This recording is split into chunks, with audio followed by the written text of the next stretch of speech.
La Dama de Hielo y el Pirata Apasionado. Capítulo 15. Sir Walter Raleigh.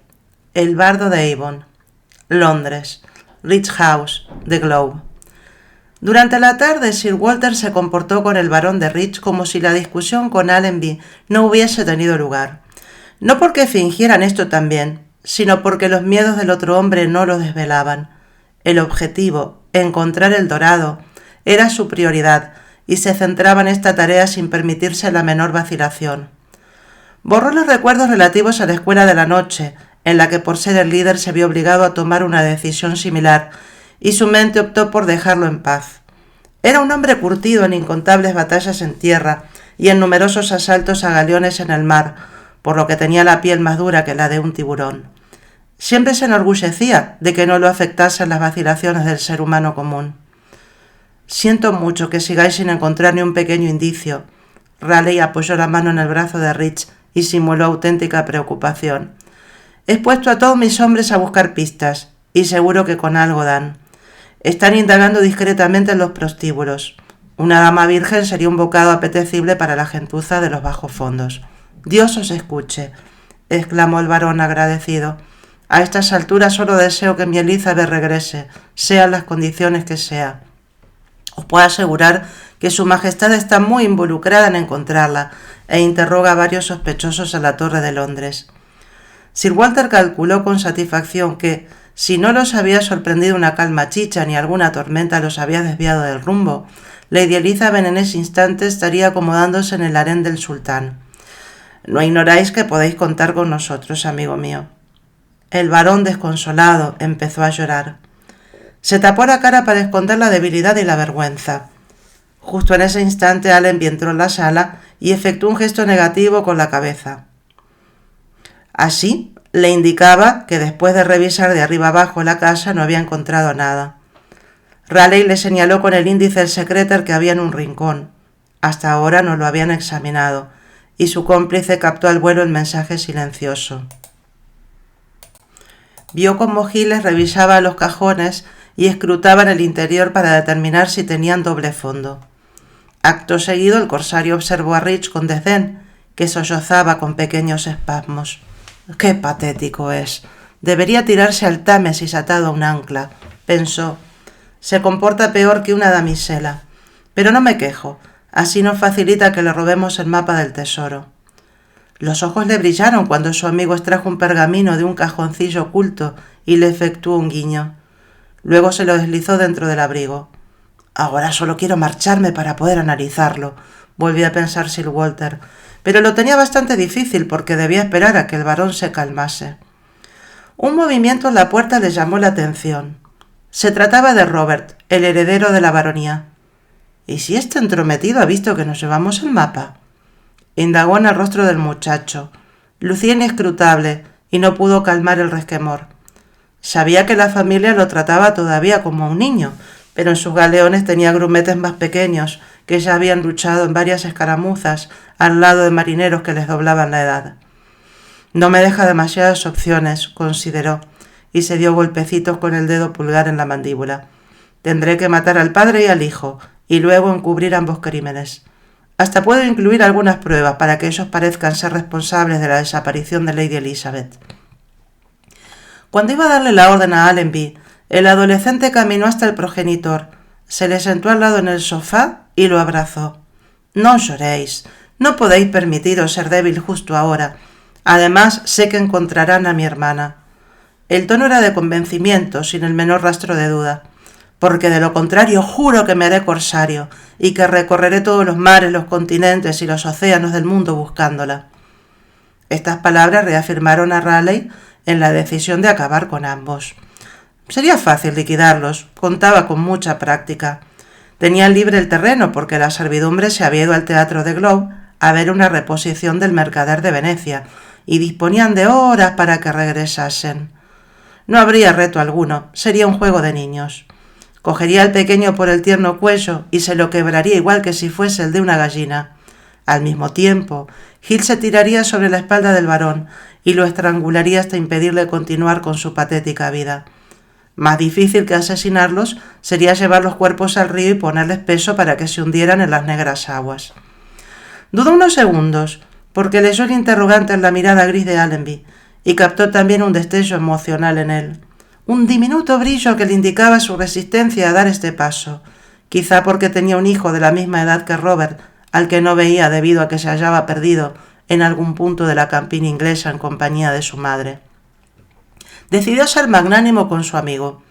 Al fin y al cabo, aunque hubiese protestado, allí estaba, apoyándolo en lo que consideraba sus delirios. Y también estaría codo con codo cuando regresaran a pasar penalidades en Guayana para extraer las innumerables riquezas.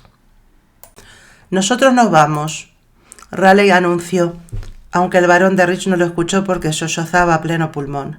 «No queremos interrumpir este momento familiar y de íntima compenetración. Os agradezco el apoyo que nos estáis proporcionando en estas circunstancias tan difíciles», repuso el adolescente, sin percatarse de lo cerca que había estado de morir. «No os preocupéis, yo seguiré consolando a mi padre». Sin embargo, cuando llegaron a Durham House, se arrepintió de no haberlos eliminado con sus propias manos, al analizar el mapa que había sustraído Hills y constatar que era falso. ¡Uy, cuánto desperdicio de tiempo! Sir Walter lo tiró lejos de sí y caminó de un lado a otro del estudio. «Pasamos horas con este llorica y todo para nada». Allenby se rascó el mentón y musitó. «Quizás sea el momento de dejar que ese sueño continúe sin vos». Empleaba un tono suave, porque no deseaba enfurecer más a su amigo. «No, no renunciaré a él. Necesito pensar. Ya se me ocurrirá algo». Raleigh no sabía muy bien cómo continuar con la investigación, pero comprendía que en estos momentos necesitaba estar solo. Giles no le sería de ninguna ayuda dada su negatividad actual. Después del fracaso en lo del barón precisaba un poco de motivación, y para inspirarse no había mejor lugar que el puente de Londres. Se enfundó las vestiduras más toscas y salió a la calle disfrazado de plebeyo. Le gustaba tomarle el pulso a la ciudad. No se conformaba con ser un favorito encerrado entre los muros de Whitehall y los ancianos muslos de la reina. Dio grandes zancadas y pronto llegó a la magnífica estructura del puente, que siempre despertaba el asombro de los turistas. Y no era de extrañar, porque parecía mentira que solo lo sostuvieran 20 pilares de piedra, pues a toda hora se hallaba atestado de gente y en los márgenes había edificios de varias plantas. No obstante, Sir Walter no se encontraba sobre él para adquirir las más exclusivas calzas ni las más delicadas camisas de seda, ni tampoco para regodearse con la ironía de que la capilla católica construida en el siglo XIII en honor a Thomas Becket ahora fuese una tienda dedicada a vender artículos de alimentación. Otro día tal vez hubiese disfrutado pensando que el santo se estaría revolviendo la tumba al apreciar que las misas por las almas de los muertos habían sido sustituidas por el pregón de los vendedores destacando las bondades de sus manzanas, de la cerveza de Malta o de la blanca harina bien cernida. Pero no hoy. Enfocó la mirada en el cielo y siguió el vuelo de los cuervos. Estos lo guiaban hasta su punto de destino, la gran puerta de piedra, consistente en un par de arcos que se situaban en la zona de Sadek. Allí, a la vista de todos, había alrededor de una treintena de cabezas de aristócratas clavadas en sus respectivas picas, y todos ellos tenían en común que habían incurrido en el delito de alta traición. Muchas solo eran cráneos amarillentos, pero la que a Raleigh le interesaba se mantenía completa, y todavía la melena caoba ondeaba al viento, aunque los ojos oscuros hacía meses que habían sido devorados con avidez por las aves carroñeras. Analizó el pálido rostro de Robert Devereux, conde de Essex, el rictus de dolor y la boca semiabierta de la que salía y entraba un enjambre de moscas. En el cuello cercenado todavía quedaba en evidencia la falta de pericia y las vacilaciones del verdugo al acabar con él de 3 hachazos, cuando alguien con destreza efectuaba solo uno. El hedor de la putrefacción resultaba intolerable, pero para Sir Walter era más exquisito que la esencia de rosas. «Cuánto me satisface ver que habéis perdido toda vuestra arrogancia. Ahora solo sois comida de pájaros y de gusanos. A que ya no importa si descendíais del rey Eduardo III. Y vuestra sobrina a estas alturas es la puta del sultán». Sonrió y se sintió mejor. «Pensar que me enfadé cuando mi buen amigo Edmund Spenser, el más grande de los poetas, os halagó, y como recompensa vos pagasteis su funeral. Si hubiera sabido que terminaríais así, odiado Robert, me habría enojado menos». Por aquel entonces, 1599, sentía que Essex se interponía en cada faceta de su vida. Raleigh consideró parte de su escarnio personal que Spencer escribiera del conde que era la gloria de Inglaterra y la mayor maravilla del mundo. ¿Cómo le pudo dedicar estos elogios si a Robert de Veró solo lo conocía de vista y a él desde siempre? Le pareció una traición hacia su amistad, porque no solo eran vecinos en las tierras de Irlanda, sino que solían intercambiar opiniones sobre literatura o cantar mientras el otro tocaba la flauta. Y lo más importante, combatieron ambos bajo las órdenes de Lord Grey y se vengaron juntos de los católicos que se rindieron en Smerwick. Estuvo a punto, el 16 de enero de aquel siniestro año, de no asistir al entierro organizado 3 días después de su fallecimiento. No se pudo contener al enterarse de que sustituiría la costumbre de arrojar dentro del agujero ramos de siemprevivas o los pañuelos empapados con las lágrimas por otra ofrenda acorde con la profesión del homenajeado. Porque sus compañeros poetas no solo acompañaron a Edmund Spenser en el último trayecto, sino que escribieron elegías fúnebres y poemas laudatorios que recitaron antes de echarlos junto con las plumas dentro de la tumba abierta. El sitio elegido fue la abadía de Westminster, al lado del sepulcro de Chaucer, conocido más tarde como el Rincón de los Poetas. De improviso, supo cómo debía proceder, y el cuerpo le burbujeó de anticipación. Gracias a estas asociaciones libres, realizadas debajo de los despojos del conde, recordó que William Shakespeare, el bardo de Avon, al igual que Spenser, cayó en la tentación de lisonjear a Essex aquel año fatídico, en la parte final de su obra Enrique V. A Raleigh se le atragantó la actuación cuando escuchó el coro pronunciar: «Así sería recibido el general de nuestra graciosa emperatriz, por dar un ejemplo semejante, aunque menor y caro, a nuestro corazón, si ahora, como puede ocurrir un día, regresara de Irlanda con la rebelión ensartada en su acero. ¿Cuántos abandonarían la ciudad pacífica para darle la bienvenida?» Entró de lleno en Sadek para dirigirse a The Globe y hablar con el poeta. Casas de reciente construcción se mezclaban con otras más antiguas, con los teatros, con los prostíbulos, con los establecimientos dedicados a los espectáculos de hostigamiento a osos y a toros por una jauría, y con los cadalsos en los que se castigaba o se ejecutaba a los condenados, de modo que los gritos de alegría se mezclaban con los de dolor. Sir Walter odiaba que se ensañaran con los animales. Le parecía un despliegue de cobardía atar un plantígrado a un palo para que los perros lo despedazaran y, menos todavía lo solazaba, contemplar cómo inmovilizaban un mono en la cola de un caballo y reírse mientras el primate chillaba en tanto la jauría atacaba al equino. Los detestaba, pero debía tolerarlos porque Gloriana amaba este tipo de diversión. Quizá porque todavía permanecía en su nariz el hedor de Essex o por el ambiente transgresor que se respiraba allí, fue que recordó a Christopher Marlowe, el mejor dramaturgo de su época y miembro de la escuela de la noche que lideraba. Christopher confiaba en él, y le falló, y por eso llevaba muerto más de 8 años.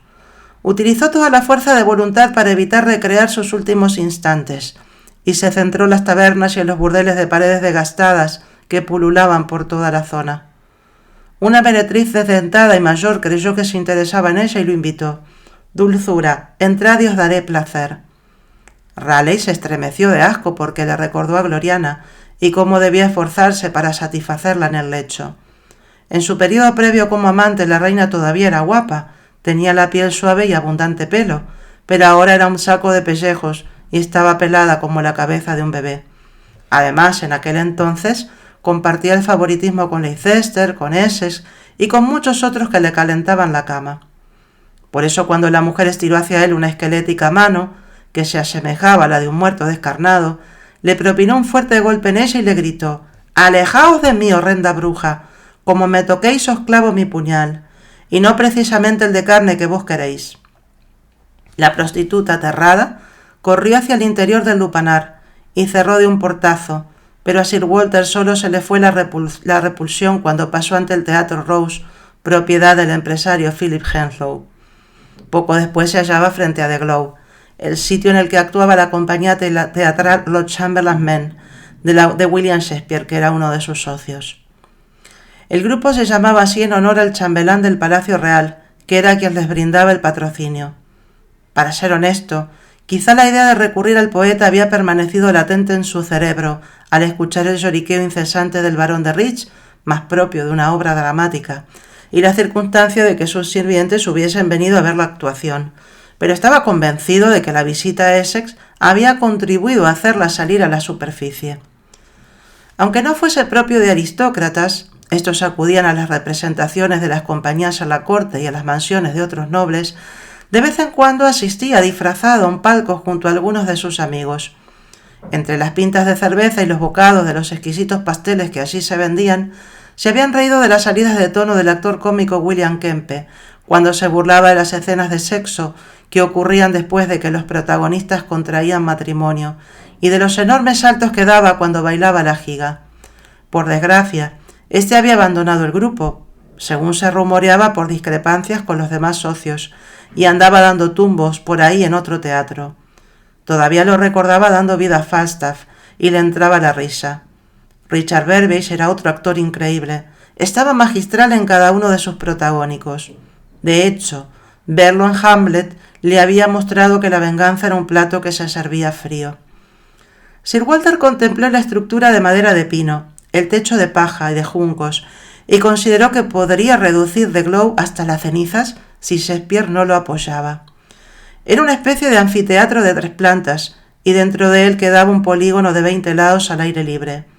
Allí se hallaba una plataforma situada al raso, que servía de escenario y donde se representaban las comedias y las tragedias con iluminación natural, y el patio en el que, previo pago de un penique, los espectadores se sentaban sobre los juncos que cumplían la función de alfombra para tapar el suelo de tierra. Por fortuna hacía rato que la obra había finalizado, pero los actores seguían pululando de un lado a otro. Acomodaban el recinto y guardaban los ropajes y las telas de diversos colores que constituían los decorados. Incluso usaban el púrpura, prohibido por la ley suntuaria porque correspondía por derecho a la realeza. ¿Deseáis algo?, le preguntó un adolescente con voz afeminada y gesto de desagrado. Tenía un leve parecido con el heredero del barón de Rich, lo que le hizo lamentar haberle perdonado la vida. Sí, quiero hablar con William Shakespeare. Escrutó alrededor y añadió, en privado. No sé si podrá recibiros. Le analizó despectivo la indumentaria. En estos momentos está muy ocupado escribiendo una nueva obra. Decidle que Sir Walter Raleigh está aquí y necesita hablar con él, repuso, y clavó la vista en el joven con prepotencia. Pero el crío no tenía instinto de supervivencia porque le preguntó, ¿y dónde está el favorito de Gloriana? Escrutó a derecha y a izquierda. Yo solo os veo a vos. Si no vais rápido, os cortaré la lengua y dejaréis de hacer de doncella sobre el escenario. Id de inmediato a darle mi mensaje al bardo de Avon. Le llevó la mano a la daga y los ojos del muchacho se abrieron al máximo. Pero antes un consejo. No deberíais guiaros por las apariencias. No podéis pretender que un noble se presente ante la chusma sin asegurarse antes de que no lo reconoce ni su madre. No precisó agregar nada más porque el actor salió disparado hacia la puerta más próxima. Segundo después se asomó y le hizo una señal para que se acercara. Disculpad mi ofensa anterior, Sir Walter, se excusó con nerviosismo. Podéis pasar. El poeta os recibirá ahora mismo. Raleigh lo observó con soberbia, pero no le dirigió la palabra al entrar. Sí, Walter, estimado amigo, es un inmenso placer veros de nuevo. Shakespeare caminó hasta él y le hizo una respetuosa reverencia. Disculpad a John, todavía está demasiado verde. ¿Qué os trae por aquí? Como siempre, vais al meollo del asunto. El corsario soltó una carcajada y luego aspiró hondo el perfume amalgamado que se obtenía al mezclarse los olores del papel, de las velas de sebo y de las de cera de abeja, de la tela nueva y de la tinta. Cicerón dijo que la verdad se corrompe tanto con la mentira como con el silencio. Por eso intentó hablar rápido y ser directo. Sonrió y le indicó que se sentara en una de las sillas, con lo que las uñas y los dedos impregnados de tinta negra que llevaba con orgullo quedaron más en evidencia. Sentaos, por favor. Pues os imitaré e iré directo al grano yo también. Raleigh primero se acomodó y luego le comentó. Tengo un trabajo para vos. Ya cuento con un trabajo muy exigente. Señaló los pliegos que desbordaban las mesas, el escritorio y cada rincón de la estancia. No tengo tiempo libre como para acompañaros a un viaje al Nuevo Mundo, ni afán de aventuras allá de los mares. Sé que mi buen amigo Thomas Harriot fue con vos, y después de que regresó escribió un maravilloso relato sobre todo lo que vio. Brief and True Reports of the Newfoundland of Virginia se llamaba. Sí, exacto. No creáis que lo envidio. Mi imaginación es tan fértil que me permite recorrer Venecia, Verona, Escocia y todo el mundo sin moverme de aquí, le explicó el bardo convencido. Jamás me atrevería a proponeros una expedición semejante. Las 30.000 personas que suelen asistir a vuestras representaciones se quedarían desoladas. Sir Walter volvió a soltar la risa. ¡Ay, ojalá pudiera encerrarlas a todas en el corral de comedias al mismo tiempo! Los ojos de Shakespeare brillaban al pensar en los beneficios. Por ahora debo conformarme con que entren aquí de 3.000 en 3.000. Puedo aseguraros unos importantes ingresos extra sin que tengáis que hacer nada, Raleigh le prometió, y para que advirtiese que iba en serio, colocó una bolsa colmada de monedas al lado del poeta. Dudo mucho que alguien pague una suma tan elevada por nada. Se le acercó estirándose por encima de la mesa y con tono conspiratorio inquirió: ¿Qué queréis de mí? Algo muy simple, que seáis mis ojos y mis oídos, le explicó el corsario con voz apremiante. No deseo ser espía para los servicios secretos de su majestad. El bardo descartó la propuesta con un mero movimiento de la mano. Mi buen amigo Christopher Marlowe se dedicó al espionaje para el secretario de la reina, el finado Sir Francis Walsingham, y esto le costó la vida. Los remordimientos acerca del final de Marlowe provocaron que Sir Walter se removiera en la silla como si le picase el trasero, pero lo descartó, y negando con la cabeza, le aclaró: No os estoy proponiendo que trabajéis para el Consejo o para Gloriana, sino para mí. Pues eso parecía. Shakespeare levantó las cejas y puso un gesto irónico. Todos conocemos cuán cercanos sois a la buena reina Bess. No hagáis caso de los sucios rumores. Si lo que insinuáis es que soy su amante, descartadlo al momento, le mintió Raleigh con desparpajo. La llaman la reina virgen porque no ha conocido íntimamente varón alguno. No argumentaba de este modo para defender el honor de la soberana, sino porque la idea de que todo el mundo supiera que se acostaba con una anciana, por más reina que fuera, le hacía sentir igual que la ramera desdentada con la que media hora antes se había topado. ¡Ay, vuestra explicación es más fantástica que mis obras! No obstante, como la verdad no es un asunto que me incumba, lo dejaremos aquí. El bardo de Avon esbozó una sonrisa de oreja a oreja. Lamento en el alma fallaros, pero debo responder que no.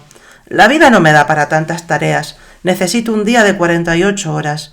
De mañana ensayamos, por la tarde actuamos. Como socio tengo que encargarme de los impuestos y de otros temas de la compañía. Y encima, escribir mis comedias, mis historias y mis tragedias, porque actuamos todo el año sin parar. ¿Cuándo tendría un minuto libre para satisfacer vuestra demanda? Me temo que no puedo aceptar un no por respuesta. Y Raleigh cambió de tema y le preguntó como al pasar: ¿Sabéis? Recién he estado en la gran puerta de piedra y he saludado a vuestro familiar, Edward Arden. Dicen que es primo de vuestra madre. ¿Hace mucho que no lo veis?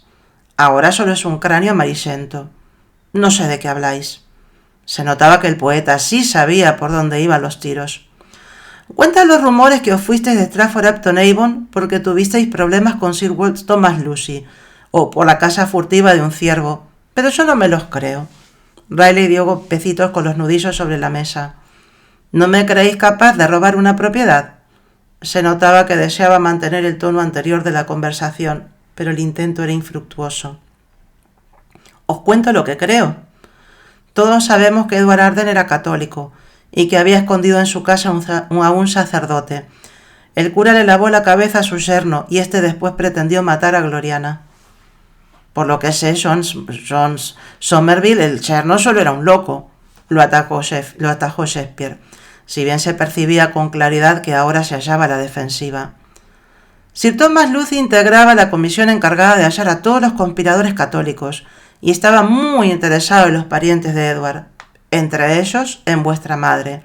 Por eso fuisteis de vuestra ciudad. El rostro de Sir Walter era el mismo que si le hubiese hecho un jaque mate al rey. Me temo que solo son historias antiguas. A nadie le interesa este tema ahora mismo. El poeta efectuó un movimiento con la mano como para indicar que solo eran minucias. Por el contrario, dada la avanzada edad de nuestra soberana, estos temas son más inquietantes aún. Lo refutó Raleigh enseguida. —¿Me estáis amenazando? —inquirió el bardo directo. —No, solo os muestro cuán conveniente sería para vos contar con un protector en la corte. Nunca se sabe lo que puede pasar. Y el corsario sonó sincero. Sé que vuestro mecenas era el conde de Southampton, pero lo condenaron a muerte por secundar la rebelión de Essex. Tuvo suerte de que Robert Cecil convenciera a su majestad de que conmutara su pena por la de cadena perpetua. Ahora languidece en la Torre de Londres, y me temo que poco podría hacer por vos. ¿Y no vais a acusarme diciendo que el conde era, además de mi mecenas, mi amante? Se burló William Shakespeare sin poder evitar el dolor que impregnaba sus palabras. No veo por qué debería acusaros de concretar vuestra pasión. Es completamente normal el amor entre hombres. Las mujeres son seres inferiores. Sir Walter sonrió. Además, os declarasteis a la dedicatoria de la violación de Lucrecia. No se puede alegar que hayáis sido discreto. ¿A dónde queréis llegar?, le preguntó el poeta impaciente. A que yo podría influir también en las decisiones de su majestad. Era sincero. No puedo prometeros que lo libere, aunque sí que se mejoren sus condiciones. Y también os ayudaré a vos en caso de que sea necesario. ¿No fuisteis muy prudente al dedicarle palabras elogiosas a Essex, y menos todavía cuando vuestra compañía representó Ricardo II el día antes de la rebelión? Ya nos defendimos de esto ante el juez y salimos indemnes. Os repito lo que dijimos en aquella oportunidad. Los conspiradores nos pagaron 40 chelines por el reestreno de la obra. No sabíamos que con ella pretendían alentar a la plebe a que se rebelara contra la reina, para que la destronaran como destronaron a Ricardo II. El bardo dio un fuerte golpe sobre la mesa de madera. Y si por mí fuese, todo seguiría así. Pero siempre cabe la posibilidad de que alguien recuerde la participación de vuestra compañía con unas intenciones no tan claras como las mías. Raleigh esbozó una sonrisa tranquilizadora. Soy una persona importante, vuestro amigo, y prometo ayudaros en todo lo que necesitéis, además de contribuir a que nadie dude de vuestro ennoblecimiento ahora que sois caballero.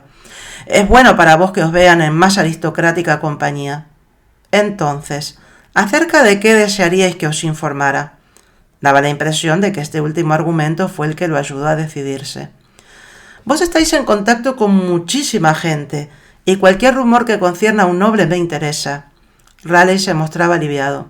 También todo lo que incumba a españoles de visita en Inglaterra y cualquier información que consideréis importante. Además, sé que el servicio del barón de Rich viene a veros. Cualquier información que os puedan dar resultaría vital para mí.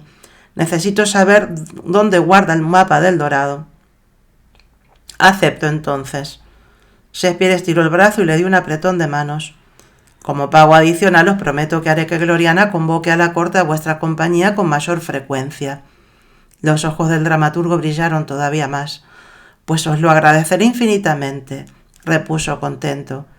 Y también os propondré para ser miembro de la Escuela de la Noche, añadió Sir Walter, feliz de que la conversación llegara a buen puerto, para que apreciéis que no os guardo ningún rencor por vuestra vacilación y que vuestra inclusión sería un honor para nosotros. ¡Ni hablar! El bardo puso cara de horror. Creo en Dios, y ya sabéis que mis orígenes eran católicos. No puedo formar parte de la escuela del ateísmo. Este era el nombre que le habían puesto el grupo el sacerdote jesuita Robert Parsons en 1592. Además, Sir Walter lo apremió, podéis hablar con libertad. Permitidme la indiscreción y la falta de respeto. Shakespeare vaciló. Se notaba a la legua que se sentía nervioso porque golpeaba el pie contra el suelo de madera de modo sincronizado.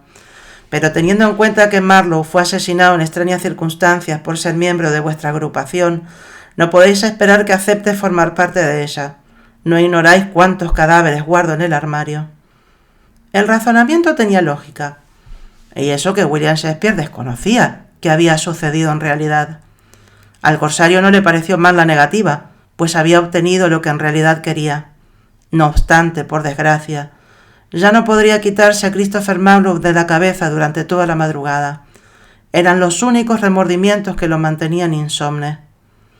Recordó la insistencia de Allenby acerca de que su sueño por encontrar el tesoro del Dorado rayaba de insanía, y en especial las palabras de Polonio a Hamlet: la locura cierta vez es cuando el juicio y la cordura no dan fruto.